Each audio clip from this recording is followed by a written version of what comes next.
வணக்கம். டைரக்டர் செல்வ குமார் திருமாறன். ஆமா, செல்வகுமார் திருமாறன் அவர்களுக்கு என்னுடைய பொக்கேயை கொடுக்குறேன். நான் கைகுலுக்கி பாராட்டுறேன். தோல்ல தட்டி தம்பி பிரமாதம்ப்பா அப்படின்னு சொல்லி வாழ்த்துக்களை தெரிவிக்கிறேன். யார் இந்த செல்வகுமார் திருமாறன்? ஃபேமிலி படம் டைரக்ட் பண்ணின ஒரு அட்டகாசமான டைரக்டர்.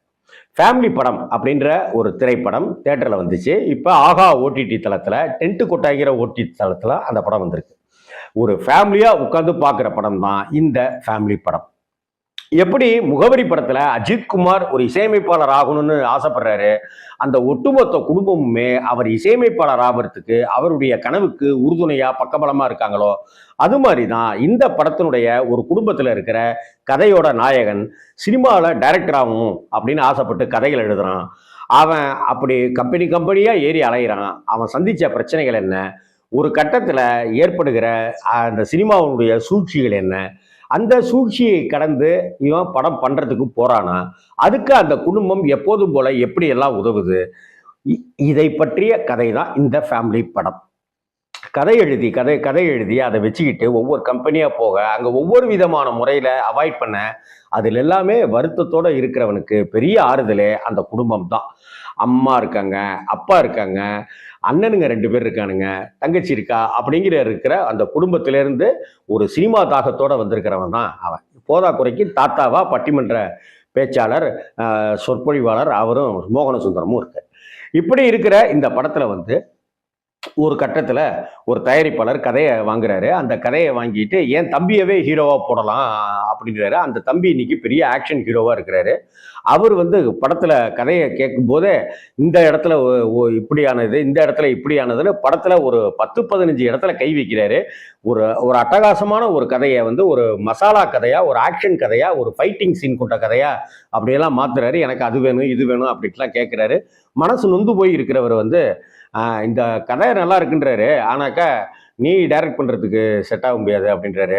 இப்படிலாம் சொல்லி வேணும்னா நான் இந்த கதையை என்னை டைரக்ட் பண்ண சொல்கிறேன் என் தம்பி, நான் வேணா இந்த கதையை டைரக்ட் பண்ணுறேன், அடுத்த படம் நீயே டைரக்ட் பண்ணு அப்படின்லாம் சொல்கிற. ஒரு கட்டத்தில் வெறுத்து போய் கதையை நீயே வச்சு தொலைடா அப்படின்னு சொல்லிட்டு வந்துடுவார். இப்படி வந்திருக்கிற சமயத்தில் தான் கூட இருக்கிற 2 அண்ணன்களும் முடிவெடுப்பாங்க, நம்ம ஏன் சொந்தமாக ஒரு படம் எடுக்கக்கூடாது அப்படின்னு சொல்லி. அப்படி சொந்தமா படம் எடுக்கிறதுக்கு போகும்போது அண்ணன் ஒரு தொகையை தர, தம்பி ஒரு தொகையை தர, தம்பி கல்யாணம் ஆகியிருக்கிற கல்யாணம் பண்ணக்கூடிய ஒரு சூழ்நிலையில பொண்ணெல்லாம் பார்த்துருக்கிற சமயத்துல அந்த கல்யாணத்தை சிக்கனமா வச்சுக்கிட்டு அந்த பணத்தை இதுக்கு பயன்படுத்திக்கலாம் அப்படின்னு சொல்லுவார். அண்ணன் வக்கீலா இருப்பாரு, தம்பி விவேக் பிரசன்னா அண்ணன் அவர் தான் அண்ணன், அவர் வக்கீலா இருப்பாரு. தம்பி ஒரு ஐடி நிறுவனத்தில் பிபிஓல வேலை பார்ப்பாரு. இப்படிப்பட்ட ஒரு சூழ்நிலை. இந்த சூழ்நிலையில இந்த உறவுகள் என்ன நினைக்குது அப்படிங்கிறத அந்த படத்தினுடைய அந்த கதையின் நாயகர்களுடைய தம்பி அதாவது தாய்மாமா கதாபாத்திரத்தின் மூலமாக இந்த உறவுகள் இப்படித்தான் நினைக்கும் அப்படிங்கிறத சொல்லியிருப்பார். இதற்கு அடுத்த கட்டமா பார்த்தாக்க சினிமா எப்படி இருக்கு அப்படிங்கிறதையும் சொல்லியிருப்பார். சரி, இந்த மாதிரி பணம் எடுக்கிறதுக்கு போகும்போது செட்டில் ஆகிறது அப்படிங்கிறத விட்டுட்டு நீ என்னைய கூட பிறந்தவங்களுக்கு பண்ற அப்படின்னு கேட்குற கேள்விக்கு எது செட்டில்னு நீங்க நினைக்கிறீங்க, செட்டில் ஆகுறதுனா என்னன்னு நினைக்கிறீங்க அப்படின்னு கேட்குற அந்த ஒரு இடம் நம்ம மனசை நெகிழ வச்சிடும், நம்மளை உற்சாகப்படுத்திடும். இது டயலாக் போர்ஷன் அப்படின்ற வகையிலையும் டைரக்டர் ஸ்கோர் பண்ணிட்டே வராருங்கிறதுக்காக நான் இதை சொல்றேன். அதற்கு பிறகு தன்னுடைய அப்பா ஒரு தொகையை கொடுக்குறாரு. என்னடான்னு பார்த்தாக்க ஊரில் இருக்கிற நிலத்தையும் இங்கே இருக்கிற ஜிம் சென்டரையும் நான் வித்துட்டேன்டா அப்படின்னு சொல்றாரு. என்னப்பா நீ, அம்மா உன்னை திட்ட போது என்ன பைத்தியக்காரத்தனம், அம்மா தாண்டா விற்க சொன்னா அப்படின்னும் போது எல்லாரும் நம்ம பிள்ளைக்கு நம்ம இறந்த பிற்பாடு இந்த சொத்து நம்ம பிள்ளைக்கு போகணும் அப்படின்னு நினைக்கிறாங்கல்ல நம்ம குடும்பங்கள்ல. என் குடும்பத்தில் நினைக்கிறதுக்கு ஒரு நாதி கிடையாது. நமக்கு சொத்தும் கிடையாது, சொந்தமும் கிடையாது, அண்ணன் தம்பி அக்கா தங்கச்சி யாரும் கிடையாது நமக்குன்னு வச்சுக்கோங்க. ஆனா அப்படி நினைப்பாங்க. அப்பா அம்மா கேரக்டர் அந்த கதை ஹீரோவுடைய அம்மா சொல்லுவாங்க, ஏங்க நம்ம செத்த பிற்பாடு இவங்க சம்பாதிக்கிறது இந்த சொத்து அனுபவிக்கிறது இருக்கட்டுங்க, ஆனால் இருக்கும்போது கஷ்டப்பட்டுட்டு இருக்கானுங்க, அப்போ இருக்கும்போது பயன்படாத சொத்து பின்னாடி கிடைச்சி என்னங்க புண்ணியம், அதனால நீங்கள் அதை வித்துருங்க, அவங்க ஆசைப்பட்டபடி படம் பண்ணட்டும் அப்படின்வாங்க. அதற்கு பிறகு அந்த தாத்தா கேரக்டர் ஒரு டப்பாவை காமிப்பாரு. அந்த டப்பாவை ஓப்பன் பண்ணாக்க ஒரு சினிமா டிக்கெட் இருக்கும். இதுதாண்டா உங்கள் அம்மாவை நான் கூட்டிகிட்டு போய் காமிச்ச முதல் படம் டிக்கெட்டு, அதை இன்னைக்கு வரைக்கும் பத்திரமா வச்சிருக்கா பாரு உங்கள் அம்மா. அதே போல் படத்துக்கு கூட்டிட்டு போகணும்னு சொல்லுவா. நான் கூட்டிட்டு போகலனாக்கா ஸ்கூலுக்கு கட்டடிச்சு கூட படத்துக்கு போயிடுவா. படத்துக்கு போயிட்டு வந்து டிக்கெட்டை காப்பா, நான் படத்துக்கு போயிட்டு வந்துட்டேனே அப்படின்னு சொல்லிட்டு. அதுக்கப்புறம் என்னை மீறி என்னுடைய விருப்பம் இல்லாம தாண்டா அவங்க அப்பாவை காதலிச்சு கல்யாணம் பண்ணிட்டா. ஒரு தட்ரிக்ஷாவில் தான் வச்சிருந்தாங்க. கொற்ற மழையா இருந்தாலும் அந்த தட்ரிக்ஷாவில் 2 பேரும் புருஷனும் பொண்டாட்டியும் சேர்ந்து எத்தனையோ சினிமாக்களுக்கு போயிருக்காங்கடா. இந்த சினிமா ஆசை அப்படிங்கிறது எங்க இருந்து வந்துச்சுன்னு இப்ப தெரியுது அவங்களுக்கு அப்படின்னு சொல்லி ஒரு விஷயத்த சொல்லுவாரு. அதற்கு பிறகு அந்த தாத்தா அந்த பணத்துக்கான தொகையை வந்து அந்த தாத்தாவும் கொடுப்பாரு ஒரு கட்டத்துல. இந்த பணத்தை ஏதியா உனக்கு பணம் அப்படின்னு தாத்தாட்ட கேட்பாங்க. நான் செத்த பிற்பாடு என்னை தூக்கி போடுறதுக்கு யாரும் சிரமப்படக்கூடாதுன்னு வச்சிருந்தேன். இந்தா எடுத்துக்க அப்படின்னு. என்ன தாத்தா நாங்க தூக்கி போட மாட்டோம், அதெல்லாம் அப்புறம் பார்க்கலாம்டா அப்படின்வாங்க. ஒரு நாள் அந்த பையனுக்கு ஹீரோ, அவர் தான் டைரக்டர், அவருக்கு வந்து வரிசையா டொக்குன்னு பணம் வந்துட்டே இருக்கும். 1000, 500, 2000, 5000, 10,000 வந்துட்டே இருக்கும்.